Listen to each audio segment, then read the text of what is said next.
Hey guys, have you ever thought how wonderful it would be to have both virtual and digital materials all in one?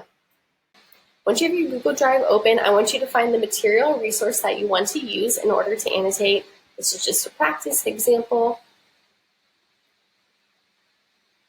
I'm going to open this. So then once you have your material open, you will go to Open With.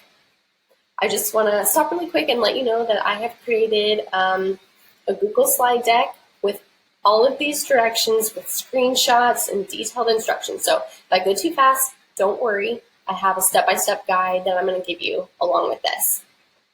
Okay, so we're going to choose Annotate with Cami. Now, let's say you don't have that feature set up. That's all right. Go ahead and come down here. I want you to say Connect More Apps. This is what I had to do in order the first time to set it up. We're just going to search Cami. You want the one that says PDF and Document Annotation. Mine already says installed, but what you will do is you'll click here. This will say install. You will click this button that says install here. Actually, let me see if I can just uninstall and reinstall it.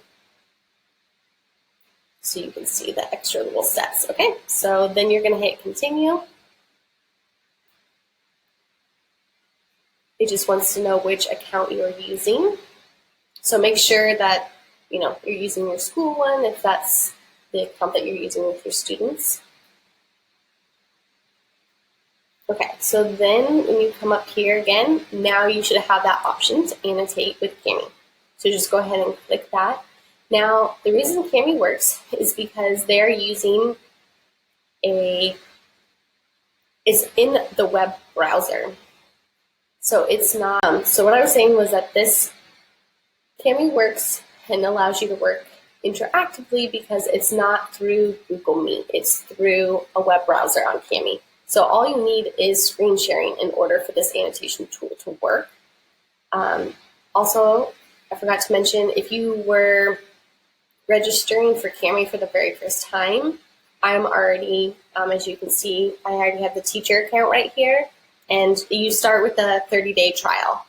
My tip is to wait to sign up until you start using it with your kids, because after 30 days, you lose the pro features, and I'll go over those. And then you just get the free version, which is still totally doable, has everything you would need to annotate, but the pro features are nice and fun little bonus. So just so you know, you only have 30 days to use those. So what happens is you're going to go over to Google Meet. You're going to start your meeting like normal. You're going to hit join. And then, of course, you're going to add your students or whoever you want to be a part of the meeting. You're going to come back to your bundle, your document, and you're going to hit this button up here. It's called Share Document. You're going to upload it. This bundle right here is 42 pages, I believe, or 52. So it's going to take just a minute. So what's going to happen is it's going to download this, and it's going to provide us with the link. We will then share that link in our Google Meet within the chat feature. So we're just going to copy and paste it into the chat feature. Your student will then have access to they'll just click the link, and then what will happen is they will have a pop-up screen that'll say, this is all in my notes that you'll be getting. They can sign in with their Google account in order to access Cami, or at the very bottom of the little pop-up in light gray, it'll say skip for now, and then they can click that and they can just bypass signing in with their Google account altogether. So that's another option. So that way, in case you have a student who doesn't know their Google account or whatever, it might be nice though for saving purposes if they want to be able to save the document that they work on with you on their end. And that's the other great thing about Cami is it's fully integrated with Google Drive. So at the end of this, when we go to save, you can directly save it to your Google Drive with the annotations included or without. You just get to decide. So you don't have to worry about saving this to your computer and then uploading it to Google Drive and then sharing it with the student. So it comes with some really neat features. Okay, so it looks like almost done. So this is something you'll probably want to do ahead of time before you're meeting with your student, because I didn't realize how long it was going to take.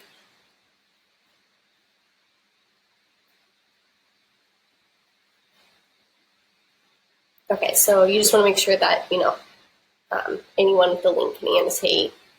So just make sure they say yes. Then you'll just hit the copy code up here. You'll run back over to your Google Meet. Oops, I don't want to present, sorry about that. Chat. You'll just paste it in there, send it on over. Then your student would click that link. And then because I'm signed in, it's just going to come in as me, but they would get an actual little message that you would click that said skip for now or log in with your Google account. But that's how your student joins you. And then you together can annotate on the document. Okay, so I just want to run through a couple of the features.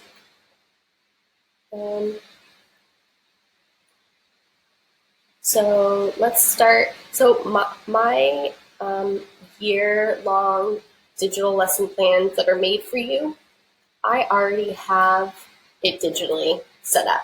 So when you're using a feature like Cami, you don't have to go and add a text box and make this a checkbox or anything like that. Mine are just ready to go. Same with over here. So for example, who's tossing the leaves, like mine, the boy is tossing the leaves, right? So you can already type in. You don't have to worry about adding a text box. So that's one nice feature about having digital materials that are already interactive. Okay, so let's say our material isn't interactive. Here are some features. So text-to-speech, this feature is for the pro version, so you only have access to this one for 30 days. If you push play, it'll just start reading your entire page that you have open. So I found that to be not the best way to go about it, because it'll read everything. Like it'll even read my copyright code down here at the bottom. And it's like, okay, kids don't want to hear that, right? So what I've been doing is I just simply highlight and let go. All leaves green. And it'll just read the sentence me and the student are working on. Otherwise, it'll just like keep going and read all 6. And sometimes my student's like, huh? Like, they're not going that fast. And it's kind of hard to stop it. It just kind of keeps going. You're welcome to change the voice, find a different person, and you can also change the speed here. Again, this is a pro feature, so you'd only have it for 30 days unless you choose to pay. Okay, marking it up. You can highlight. Oops, sorry, underline. I must have had the underline feature on.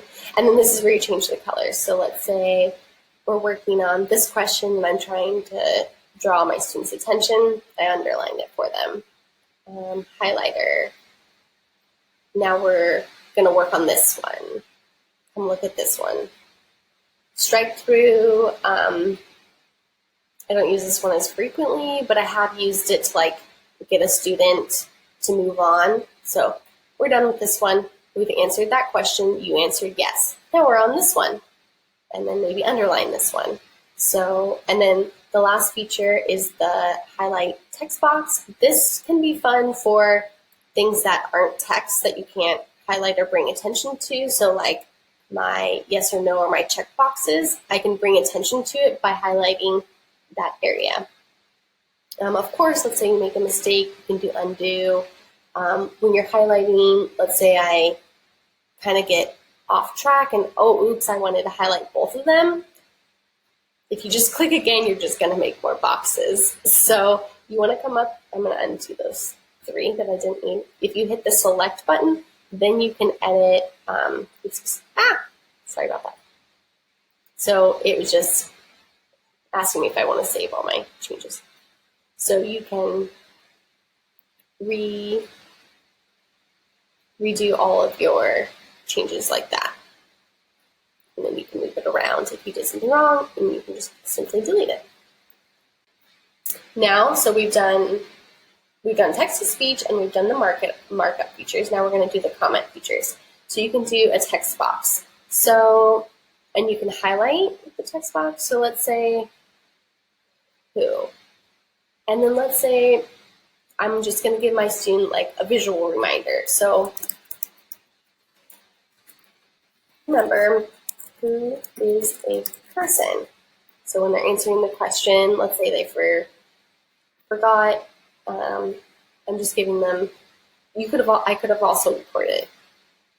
Remember, who is a person? So you can also voice over it if you so choose. And then that, you'll have that highlighted, and this goes with that one. Now there's 3 other options. These are all with the Pro version. So you have access to them for a little while. So the voiceover, you could just record your voice. So maybe let's say you're sending the student this document to work on their own. You could record a little voice message.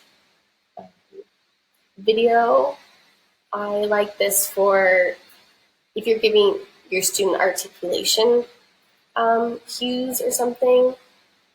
So I have, let's see, some articulation pages.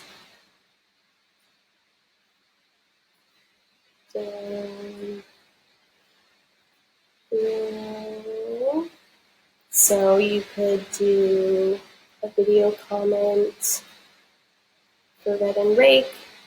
Oh, and then it starts recording right away. So remember, put your tongue tip up for the R sound. And then it saves it, and then you can play it. So, I could do more tactile cues or whatever you want to do for your student. So that might be, and it's probably just fun for them to see you, right? Okay. Then the screen capture, it takes a picture of your entire screen. So you saw that little video picture of me. That's how small your screen share will be. I really don't care for this feature. Maybe I'm not using it right, but I don't use it. So totally up to you. And of course, you can always change the colors of your comments. But, this one is really nice to have with the free version. Okay, text box. So again, up here, mine are fillable, but if you have a document that's not fillable, you can create a text box. So push it on down. So this is if you want to have it saved to your Google Drive. Right now, I'm not working with students, so I don't want it saved, but you can. Okay. So to write one's signature or to advertise. So for me, the answer is sign. So again, you can change the color of the font, or you can change the sizing, make it bigger, let's say. Okay, next is drawing. So this just gives you the ability to do, so like let's say, okay, you used sign. Oh, let's make it bigger. Okay, you use that word, what's next, right? And then if you want to go back to the pointer, you can always get access back to the pointer, right? And then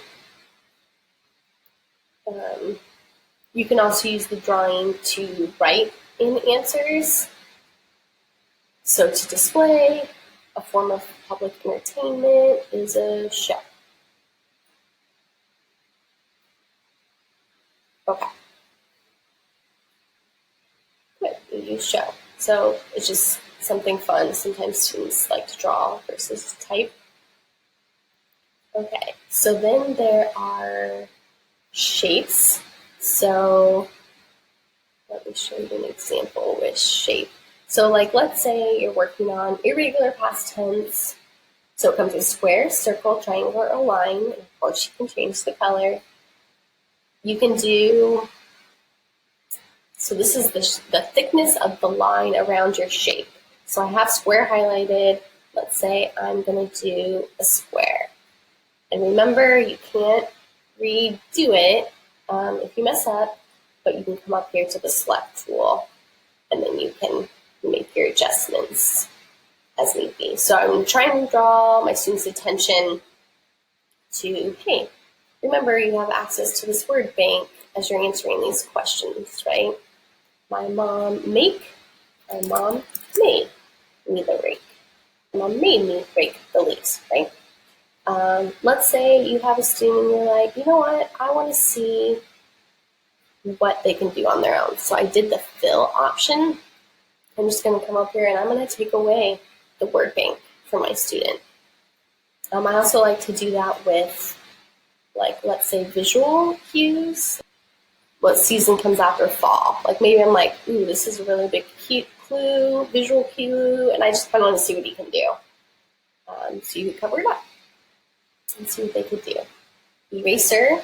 So there's two options, all annotations or shapes and drawings. So shapes and drawings would just erase, or just like that. Image. This one is also a pro feature, but I like it. So you can grab images from your computer, Google Drive, or Google Search. So for example, let's say you had something where it's have very many visuals, and you're like, you know, my student could really use a visual right now to help them.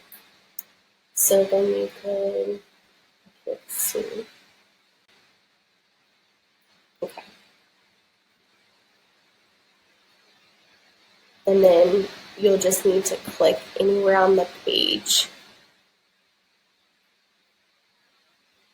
Okay, so thinking, there it goes. And then you can, of course, resize it. So like, let's say, and then you can crop, rotate, delete. So tree, let's try maybe shrub, since bush didn't work. Okay. And then I'm going to select that one. And then you just see it spins around, so you just have to click somewhere in order to get it to drop. And then bush, and then flowers.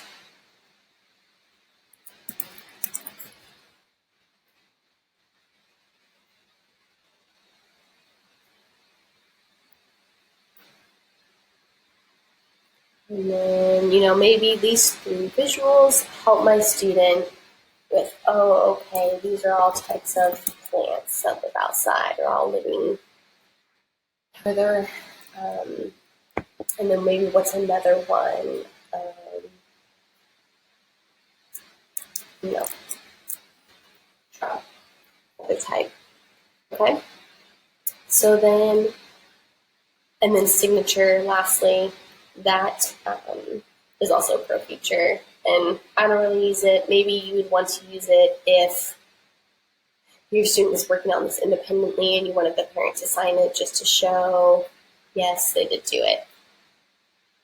And then one little tip, when I'm collecting data, I'll just do all my like commenting and like support, and then I'll just go back through and be like, okay, when we did categories, you know, they needed a visual prompt for that one in the 4 out of 5 that they did. You know, on the other one, I took away the word bank, and they got, you know, 4 out of 5. So I just keep my annotations, and then, oh, here they needed a visual cue. And then maybe for the articulation, oh, I had to give them a video with a model. So that helps me with my data tracking. And then if you hit download, you can save it to your computer, or you can save it straight to your Google Drive. And then you can save it with all annotations, or no, just keep it as the original. And then you can change the file name, you know, find out where it goes. You can save just the pages that you worked on that you annotated. So maybe let's say you had the classroom teacher and they were like, you know, how is he doing with you? Then you could, you know, just send her the 6 pages that you worked on. Or if you want to keep this as a running document between you and the student, you could save it with the annotations, the whole thing, and then you could keep going. Or you could just save the 6 pages and then reopen the document and just start on whatever page you were on, right? So however you want to do it. But that's a nice feature for saving it and having it connecting to your Google Drive. I believe that might be a pro feature. I believe it costs $99 for a year, so it comes out to a little over $8 per month, if you think about it like that. So it's just personal preference. I know school districts, they allow school districts to buy licenses, so maybe your school district's going to look into it, or your SPED department. I feel like if you're using Google Meet, especially, it'd be super worth it. Okay, so now that we've worked on this one trick on how to annotate with any device, the big question is, how do you split those big, massive bundles? Like you saw, mine was 52 pages, and I know there's some even bigger ones out there, those 300-page documents or 400-page documents where it's like, I just need my student to do pages 2 and 4, 8 and 10, and 16 for tomorrow. Okay, so how do you split those large PDFs into smaller PDFs so that you can assign things to your students without giving overwhelm to your students and your parents and sending the whole entire bundle all at once? This next training is for you then.